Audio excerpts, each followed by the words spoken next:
চলে এসেছি আবার একটা ব্লগ নিয়ে তোমাদের সঙ্গে নিজের লাইফস্টাইল শেয়ার করতে।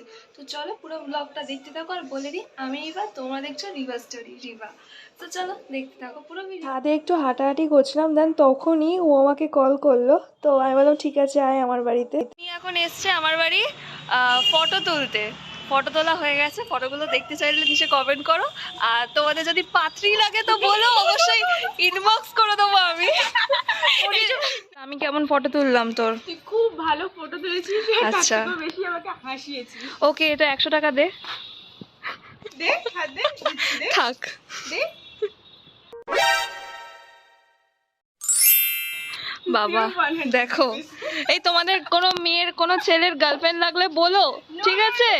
সিঙ্গেল পার্সন আছে। তো বোন সকালে ফটো তুলে বাড়ি চলে যাওয়ার পর আমি সকালে ব্রেকফাস্ট করছিলাম। আর শীতের সবজি দিয়ে পাস্তা বা রাইস যে কোনো আমার খুব ভালো লাগে। আমার আলাদা করে সবজি খেতে ভালো লাগে না, আমার এই জিনিসগুলো ভালো লাগে। তো চলো এটা খেয়ে আমি দুপুরে যাচ্ছি। দুপুরে বলছি, এই দেখো তোমাদেরকে আমার বন্ধুদের সাথে আলাপ করিয়ে দিই। এই যেগুলো সব আমার বন্ধু।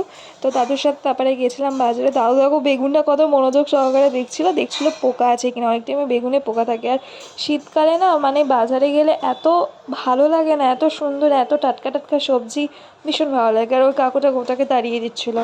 যাই হোক, তারপর দাদু ওখানে মনোযোগ সহকারে গরু না বেগুন বেগুন দেখার পর বেগুনটাকে নেবে ডিসাইড করলো। মোটামুটি বাজারে যা যা কেনার সেগুলো কিনে ফেরার সময় আমার মনে হচ্ছিলো একটু কেক খাই। তো আমার বাড়িতে অটোমেটিকলি থাকে এই জিনিসগুলো।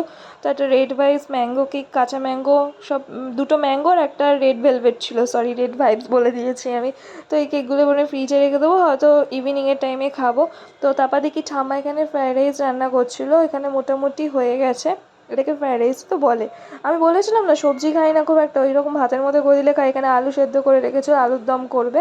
তো ওই জন্য এরকম একটু সবজি মবজি দিয়ে করছিল। এবার দেখো চট করে দেখে নাও আলুর দম রেডি। আর এখানে ফ্রাইড রাইসও রেডি হয়ে গেছে। ঠাম্মা খালি এবার একটু হাত দিয়ে নাড়িয়ে ছাড়িয়ে নিচ্ছে, নিচে যাতে ধরে না লাগে ওই জন্য ভালো করে নাড়াচ্ছে।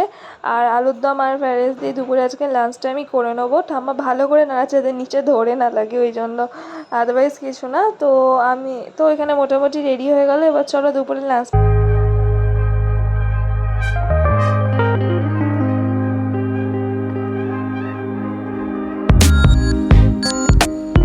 খুব ভেজ একটা থালি বলতে পারো। এটা দিয়ে দুপুরে লাঞ্চটা আমি কমপ্লিট করে নিয়েছি। কমপ্লিট করে নিয়ে দেখো কোথায় যাই। দুপুরে এত গরম লাগছিলো, গেছিলাম আমি আইসক্রিম কিনতে। আর আইসক্রিম কিনে খাওয়ার পর তারপরের দিন থেকে আমার কাশি স্টার্ট হয়ে গেছে।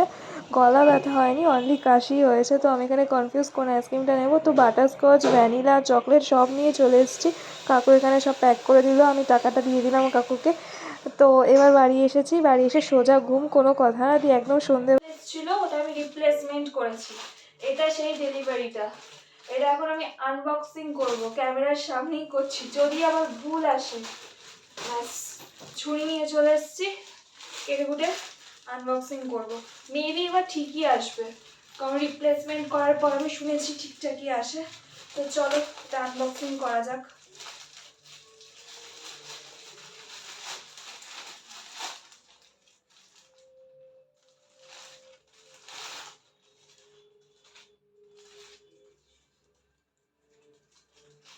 আমাকে লাগছে আবার ভুল এসছে, আমি শিওর নই, আমার মনে হচ্ছে। এটা কি এসছে ভাই? সন্ধেবেলা স্ন্যাক্স আর রাতের ডিনার দুটোই আমার কাছে সমান, ওটা খেয়েই ঘুমিয়ে পড়ি। তো একটু মা বলা গিয়ে চাউমিন নিয়ে আর সন্ধেবেলা খেতে ইচ্ছা করছিলো, যেহেতু রিপ্লেসমেন্টও ভুল এসছে। তো আর কি করবো, মনের দিকে চাউমিন আনতে গেছে। আর কাকু চাউমিন করাটা একটু দেখো তোমরা।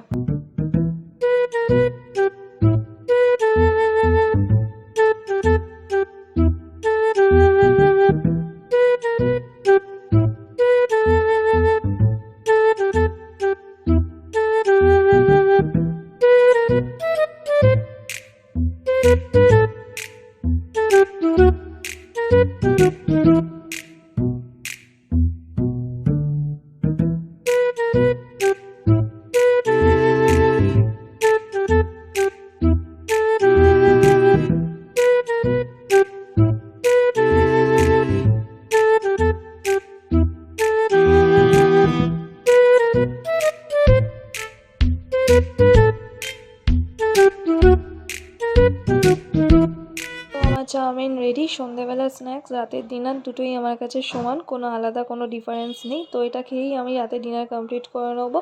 তারপর একটু চকলেট খেতে ইচ্ছা করলে বা আইসক্রিম বা ফুচকা খেতে ইচ্ছা করলে হয়তো রাতের দিকে রাত 9টা নাগাদ যাবো। এটা হচ্ছে 7টার সময় আমি খাচ্ছিলাম চাউমিনটা। আর একটা কথা বলে দিই, আমি এখন ওয়ার্কআউট বা জিম যাচ্ছি না, জিমে আমার কিছু পার্সোনালি প্রবলেম চলছে।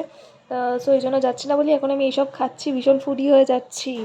নইলে আমি জিমে গেলে এসব খাই না, কিন্তু প্রপার ডায়েটে থাকি। এখন ডায়েটটা আমার হচ্ছে না, তো টিভি দেখতে দেখতে এখন এই সন্ধ্যাবেলাটা হচ্ছে, টিভি দেখতে দেখতে আমি চাউমিনটা খাই।